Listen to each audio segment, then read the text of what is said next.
My daughter said her father's new wife isn't a failure like me until I took everything away from her. Now she finally understands who the real failure was. I'm Rachel, 42, an accountant paying $28,000 yearly for my daughter Emma's Northwestern tuition. I invited her to lunch, desperately trying to reconnect our distant relationship. Emma arrived 20 minutes late in a dress I didn't recognize, probably from Olivia, my ex-husband's new wife. Mom, that Toyota you gave me is embarrassing on campus. Olivia said she can help me get something better. My stomach twisted. That 2019 Corolla cost $15,000 from my savings. Emma, that car is reliable and safe. Grateful? She raised her eyes with an expression that cut like a knife. Olivia drives a Mercedes. She understands style, unlike you. For 40 minutes, she compared my life with Olivia's. My house versus their mansion. My Target clothes versus designer pieces. My practical gifts versus expensive spa days. Sometimes I wonder how you and Dad ended up together, she said. He evolved, found someone who understands success. Olivia has class, ambition. She's not a failure like she stopped, realizing people were listening. Like me, I completed. Emma shrugged. Don't take it personally. Olivia really has it together. She's inspiring. I drove home with trembling hands. That night, I called my sister Megan. What Emma didn't know was I paid much more than tuition. The divorce agreement made me cover child support, medical expenses, and educational fees. Matthew contributed $300 a month, barely a week's expenses. While Olivia flaunted $1,000 dresses and took Emma to 5-star restaurants, I worked overtime to keep Emma's health insurance active. At 4 a.m., I made a decision that changed everything.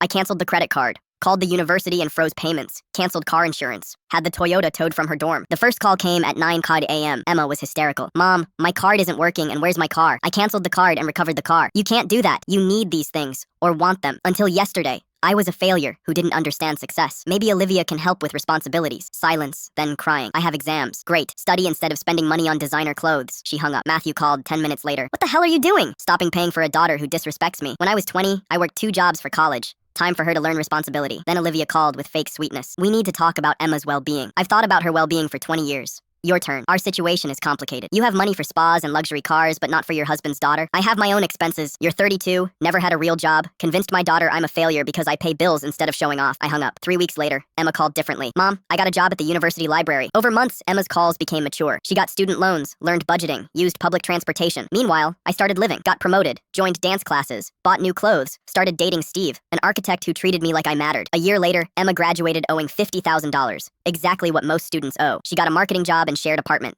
Our relationship changed completely. We talk weekly with mutual respect. Last Mother's Day, she sent a 3-page letter. Mom, I finally understand what you did for me. You gave me everything. And when I disrespected you, you taught me I'm strong enough to take care of myself. Matthew and Olivia had their second child and now have financial difficulties. When Matthew asked Emma for money to help with baby expenses, she said no. I have student loans and entry-level salary. I can't help financially. My daughter finally learned boundaries. Today, I'm engaged to Steve, promoted to accounting director, living in a beautiful apartment. I wasn't the failure in this story. I was the woman who finally had courage to demand respect.